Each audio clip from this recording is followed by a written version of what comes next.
तो इसको जल्दी से डिस्कस कर लेते हैं आज।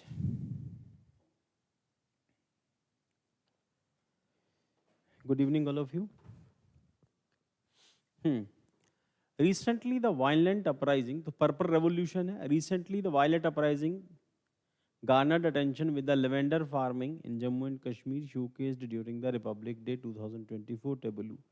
तो 2024 में जो उनका टेबल जो आया था, जो रिपब्लिक डे पे जो झांकियाँ निकाली जाती हैं टेबलू के अंदर, वी हैव सीन कि उन्होंने वहाँ पर अपना ये जो वायलेंट जो सॉरी नॉट वायलेट जो उन्होंने अपना दिखाया था उस टेबलू के अंदर उन्होंने अपना, तो that is it is all about this is lavender farming in Jammu and Kashmir. It spotlight the success narrative of lab to market transformation under the Viksit Bharat theme by CSIR, Council of Scientific Research and Industrial Research. The violent uprising or lavender uprising denotes the remarkable expansion of lavender cultivation in Jammu and Kashmir, India. This endeavor component of aroma mission initiated by the Union Ministry of Science and Technology. The primary objective to boost the local aromatic crop centric agriculture economy with a focus on enhancing farmers income through widespread lavender cultivation. अब now the point is, तो जम्मू कश्मीर के reason के अंदर lavender cultivation होना ये CSIR की achievement है, because इससे उस एरिया के अंदर जम्मू कश्मीर के अंदर कंपैरेटिवली प्रॉस्पेरिटी आई है और इसमें CSI का रोल बड़ा इंपॉर्टेंट हो जाता है. ठीक, जम्मू कश्मीर के अंदर lavender cultivation. The initiative aspires to propel, ध्यान रखना बेटा इसके अंदर क्वेश्चन आने के जो चांसेस हैं, दैट इज इसके अंदर है aroma mission initiated by the union minister, और उसके साथ साथ एक यहाँ पे विकसित भारत थीम है CSI काउंसिल का. तो ये दोनों क्वेश्चन इसमें आने के चांसेस हैं. और the initiative aspires to propel lavender cultivation to the commercial scale, providing exciting opportunities to startups and contributing significantly to the overall economic development of the region. CSIR involvement क्या कहती है? The pivotal role played by Council of the Scientific and Industrial Research (CSIR) has been instrumental to bringing about the violet यानी violet जिसको कहते हैं बिग्योर वाला क्या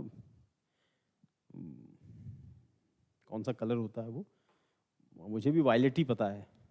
violet Hindi में शायद पराबैंगनी कहते हैं इसको. तो violet uprising, CSIR engages in scientific intervention furnishing farmers with complementary saplings and comprehensive agro technologies from the inception of cultivation. तो यहाँ पर CSIR ने बड़ा इंपॉर्टेंट रोल प्ले किया इनके कल्टीवेशन के अंदर जम्मू कश्मीर रीजन के अंदर. So this is one of the very good news for Jammu Kashmir, the people of Jammu Kashmir, क्योंकि वहाँ पर केसर के अलावा बाकी सब चीज़ें जितनी भी हैं, और क्योंकि जम्मू कश्मीर का वेदर कंपैरेटिवली कोल्ड है, तो कोल्ड वेदर में इस टाइप की प्लांटेशन और उसमें CSIR का रोल, और उसमें इन लोगों को अदर सोर्सेज ऑफ इनकम मिलना, सॉइल वहाँ पर अवेलेबल है, थोड़ी बहुत रिसर्च के बाद वहाँ पर ये सब चीज़ें अभी उगाई जा रही हैं और वहाँ पर लोगों की कंडीशन कंपैरेटिवली बेटर हो रही है.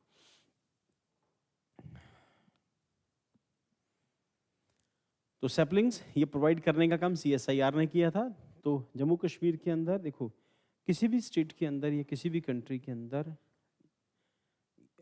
टेररिज्म या फिर एक्सट्रीमिस्ट एक्टिविटीज़ या एक्सट्रीमिज्म सिर्फ तब तक रहता है जब तक वहाँ पे लोग बेरोजगार हैं. अब we can't deny that Jammu Kashmir के अंदर पॉपुलेशन बड़ी है, वैली का इलाका है, वहाँ पर बेरोजगारी कंपैरेटिवली ज़्यादा है, और क्योंकि पहाड़ी इलाकों में अपॉर्चुनिटीज़ कंपैरेटिवली कम होती है, नौकरी उतनी ज़्यादा नहीं निकलती. हालांकि उनके पास जो टूरिज्म है बहुत बड़ी अपॉर्चुनिटी है, but they were you can say brain washed because of this extremism जो 89-90s में शुरू हुआ था. उसके बाद उन सबका नुकसान, फिर उसके बाद वहाँ पर कोई डेवलपमेंट नहीं होती, फिर people start using, the politician start using these youth, और वहाँ पर उनको जब मल्टीपल ऑप्शंस मिलेंगी बिजनेस करने के लिए, और लेवेंडर जैसी चीज़ें जिनकी खेती यहाँ पर हो रही हैं, तो ये जो हम लोगों ने डिस्कस किया द वायलेट अपराइजिंग, उसका एक बहुत बड़ा एडवांटेज है कि जम्मू कश्मीर के यूथ के पास एक से ज़्यादा ऑप्शंस हैं अभी रोज़गार करने के लिए. और when they are earning good amount through agriculture, क्योंकि क्लाइमेट उनके पास है, सॉइल उनके पास है, if they are earning good then it means they will support the government efforts. ना they will participate in the governance also, this is very important thing. And अगर economy better होती है, किसी भी स्टेट में या किसी भी इंडिविजुअल या फैमिली की, उस केस में वो गवर्नमेंट के सपोर्टर हो जाते हैं। तो इट इज़ ऑल्सो एक्सपेक्टेड कि आने वाले दिनों के अंदर ये भी डेमोक्रेसी के सपोर्टर या फिर गवर्नमेंट के सपोर्टर हो जाएंगे, जो भी वहाँ पे गवर्नमेंट कल को बनेगी। तो फिलहाल तक तो उनकी इनकम सोर्सेज बढ़ेंगे, फिर यही लोग जो हैं फिर वो एक्सट्रीमिस्ट एक्टिविटीज़ को प्रोटेक्ट मतलब प्रोहिबिट करते हैं कि नहीं होनी चाहिए हमारे रीजन के अंदर। So this is good news, वहाँ पर अपॉर्चुनिटी ज़्यादा डेवलप हो रही हैं। बेशक उसमें साइंटिफिक जो एफर्ट्स हैं उसका रोल रहेगा।